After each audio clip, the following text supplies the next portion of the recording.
Plate সাজানো দেখেই বুঝতে পাচ্ছেন এটা কোন খাবার। এটা মোমো, যেটার প্রতি আমাদের আকর্ষণ দিনে দিনে বেড়ে চলেছে। তো এই মোমো রান্নার প্রণালী আজকাল আমরা সবাই জেনে গেছি। এটি একটি তিব্বতীয় খাবার, যদিও বর্তমানে এটি চীনের সাথে সাথে ভারতীয় বিশেষভাবে প্রসিদ্ধ। আমি মাংসটাকে নিয়েছিলাম, ওই অল্প পরিমাণেই মাংস ছিল আমার কাছে। মাকে বললাম, মা এটা একটু শুধুমাত্র নুন দিয়ে হালকা সেদ্ধ করে দাও। মা ওটা সেদ্ধ করে গ্রাইন্ডারে একটা হালকা পেস্ট বানিয়ে নিল। একেবারে পুরো বাটা নয়, অল্প জাস্ট গ্রাইন্ডার দুবার ঘোরানো। এদিকে ময়দা নিয়ে নিয়েছি, কোন পরিমাণ নিয়েছি দেখতেই পেলেন। এটা আবার নতুন করে আপনাদেরকেই শেখাবো।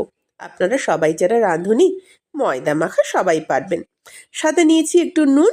এবার অল্প করে জল দিয়ে দিয়ে এটাকে খুব ভালো করে মেখে নেব, যেমন আমরা লুচি বা পরোটা করি। এতে কিন্তু কোনো ময়েম দিইনি, কোনো প্রকার তেল, ঘি, বাটার কোনো কিছুই না। অন্যদিকে সবজির মধ্যে আমি আজকে নিয়েছি বাঁধাকপি, কাঁচা লঙ্কা, পেঁয়াজ কলি, আদা আর রসুন। এখানে আপনাদের পছন্দ মতো সবজি আপনারা নিতে পারেন। ফুলকপিকেও একদম গ্রেট করে বা গাজরকেও একদম গ্রেট করে নিয়ে করবেন, খুব খারাপ লাগবে না। আমি জানতাম ঘরে ক্যাপসিকাম নেই, তাই দিইনি। পরে দেখলাম ক্যাপসিকাম আছে, সেটা মা পরে দিয়েছে। এবার ওই বাঁধাকপি আর পেঁয়াজ কলিকে মা ভালো করে, সাথে কয়েকটা পেঁয়াজ নিয়ে ধুয়ে আমাকে দিল। আমার কাছে যে কাটারটা থাকে, যেটা হাত দিয়ে টানলে খুব সরু করে কাটা হয়ে যায়, সেই কাটারটা খুঁজে পেলাম না। তাই মনে পড়লো সরস্বতী পুজোর বাঁধাকপির কাটার কথা স্কুলের। নিয়ে এলাম একটা গ্লাস এবং সেটাকে কুচোতে শুরু করলাম। খুব ভালো করে মিহি করে কুচোনো হয়ে যাওয়ার পরে যে প্যানে আমি মাংসটা সেদ্ধ করেছিলাম, তার থেকে কিছুটা তেল বেরিয়েছিল। সেই তেলের উপরেই মা দিয়ে নিল ওই বাঁধাকপি, পেঁয়াজ কলি, পেঁয়াজ, আদা, রসুন, সমস্ত কিছু। এই ছবিটা তুলতে আমি আর রান্নাঘরে যেতে পারিনি। ছবিটা তুলে নিয়ে এসেছে আমার মেয়ে। কিছুটা হয়ে যাওয়ার পরেই দিয়েছি সেই মাংসের পেস্ট। মাকে শুধু বলে রেখেছিলাম, মা সামান্য পরিমাণেও নুন দেবে না, কারণ নুন দিলে যে জলটা বেরোবে, তাকে যদি সেদ্ধ করতে যাই তাহলে সবজিটা খুব ভালো করে ভাজা হয়ে যাবে, আর মোমোর সবজি খুব ভালো করে না ভাজাই ভালো। এখানে সয়া সস থাকলে দিতাম, আমার কাছে সয়া সস অনেক দিন শেষ, তাই দিলাম অল্প পরিমাণে টমেটো সস, অনেকটা পরিমাণে গোলমরিচ আর নুন। এবার নুনটা দেব, দিয়ে ভালো করে মেখে নেব। এতক্ষণে মা এসে জিজ্ঞেস করছে, কি রে ক্যাপসিকাম কি দিবি না? আমি বললাম, কেন, আছে, তাহলে দাও, দিয়ে দেব। মা আবারও ক্যাপসিকাম কুচি করলো, কুচি করে আমাকে এনে দিল, আর আমি এর মধ্যে ক্যাপসিকামও অল্প পরিমাণে মিশিয়ে নিলাম। আর দেখে মনে হলো আমার পুরটা একটু কম হতে পারে, তাই দিয়ে নিলাম আরও একটু বাঁধাকপি। এটা কিন্তু আর রান্না করিনি, বিছানার উপরেই ঠ্যাংখোড়া করে বসে ওখানেই করব মোমোটা এবার। তাই খাটের উপরে একটা মাত্র আমি গামছা পেতে তার উপরে চাকি বেলনি নিয়ে বসে পড়লাম। এবার বিভিন্ন রকম মোমো শেপ তৈরি করা, যে যেমন পছন্দ করেন, যে যেমন ভালোবাসেন তেমন করবেন। আমি প্রথম মোমো খেয়েছিলাম কলকাতার পার্ক স্ট্রিটে। কলকাতা যখন প্রথম পড়তে গেলাম, তখন এই মোমোর প্রতি আমার আকর্ষণ দিনে দিনে বেড়ে চলল। এত যে ভালো লাগতো তাদের সেই ঝাল ঝাল চাটনি, তাদের সেই স্যুপ, সমস্ত কিছুই। আজকে আমি আর স্যুপ বানানো দেখাইনি। যেমনভাবে মুড়ছি, আমার হাতের দিকে লক্ষ্য রাখুন, আপনারা মোড়াগুলো বুঝতে পারবেন আমি কীরকমভাবে করছি। আর সাথে করছি গল্প। কলকাতা উঠে যখন প্রথম মেট্রো চড়েছিলাম, সে মেট্রোর প্রতি যেমন আকর্ষণ ছিল, যেদিন মেট্রোর ধারের এই মোমো খেয়েছিলাম, সে প্রথম দিনটাও যেন আমি আজও ভুলতে পারি না। সে যে কি ঝাল একটা চাটনি ছিল, আর কি ভালো লাগা ছিল তার মধ্যে, সে বলে বোঝানোর মতো নয়। সেদিন থেকে মোমোর প্রতি আকর্ষণ আমার বেড়েই চলেছিল। এখন দেখি আমার মেয়ে, দাদার মেয়ে, বাচ্চা থেকে বুড়ো, আমরা সবাই মোমো খেতে ভালোবাসি। তবে বলে রাখি একটা কথা, ময়দার মোমোটা বেশি না খাওয়াই ভালো। পারলে বাড়িতে বাচ্চাদের জন্য আটা দিয়ে মোমো বানিয়ে দেবেন, কোনো অসুবিধে নেই। রঙটা হয়তো একটু লাল হবে, খেতে হয়তো একটু আলাদা হবে, কিন্তু শরীরের জন্য কিন্তু ওটাই ভীষণ ভালো। আজকাল আবার ফ্রায়েড মোমো বেরিয়েছে, ভেবেছিলাম এখান থেকে নিয়েই কয়েকটা ভেজে দেব।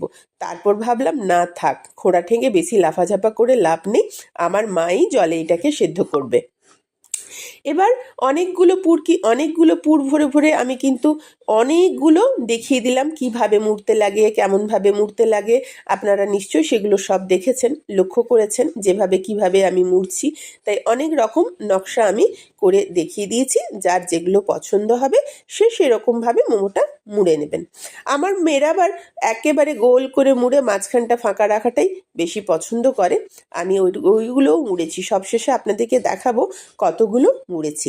আজকাল বিভিন্ন জায়গায় বিভিন্ন ফুটপাতের মোমো হচ্ছে একটা জনপ্রিয় খাবার।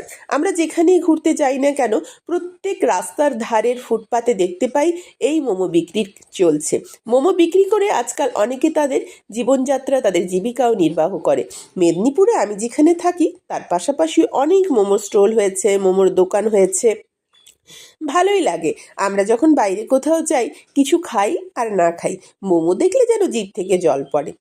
কিন্তু এই যে মোমো ঘরে বানাচ্ছেন, এটা স্বাদেও যেমন, স্বাস্থ্যের জন্য তেমন ভালো, কারণ এটি খুব পরিষ্কার পরিচ্ছন্ন করে বানানো। দেখতেই পাচ্ছেন আমার কতগুলো মোমো কত ধরনের করে বানানো হয়েছে।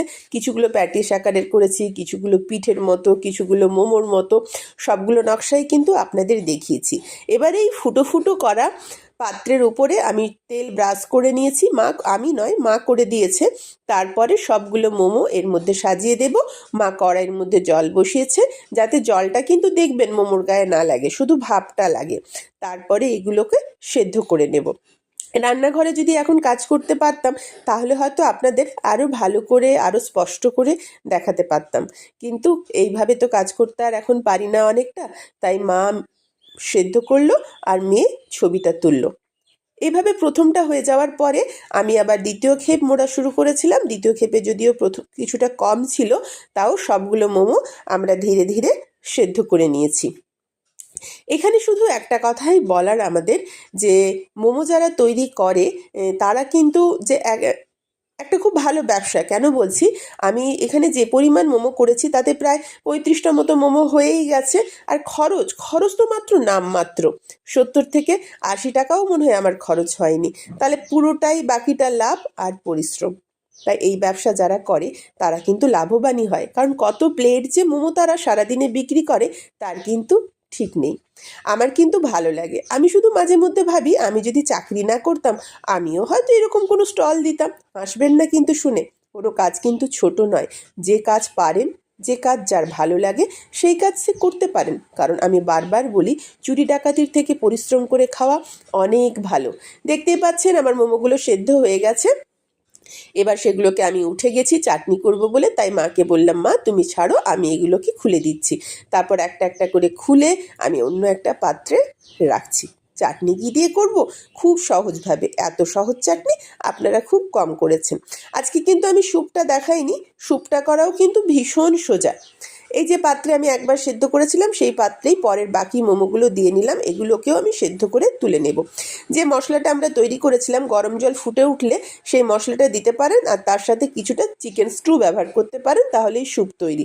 স্যুপ নইলে অন্য দিন দেখাবো। চাটনির জন্য দিয়েছি এখানে পেঁয়াজ, শুকনো লঙ্কা, কাঁচা লঙ্কা, আদা, রসুন, লেবুর রস, ছাতু আর 2টো টমেটো। ধনেপাতা থাকলেও ধনেপাতা দিতে পারেন। এবার নুন আর গোলমরিচ দিয়ে এটাকে ভালো করে একটা পেস্ট বানিয়ে নেব, ব্যাস আর কিছু নয়। তাড়াহুড়োর মাঝে এটাই আমার জন্য যথেষ্ট। চাটনিটা কিন্তু খেতে ভালোই হয়েছিল। এবার সমস্ত কিছু গ্রাইন্ডারে ভালো করে মিক্সড করে নিলাম। ছোলা ভেজে তাকে গুঁড়ো করে অনেক ঝামেলা, তাই আমি সাধারণত এরকম চাটনি করলে সামান্য ছাতুর ব্যবহার করি।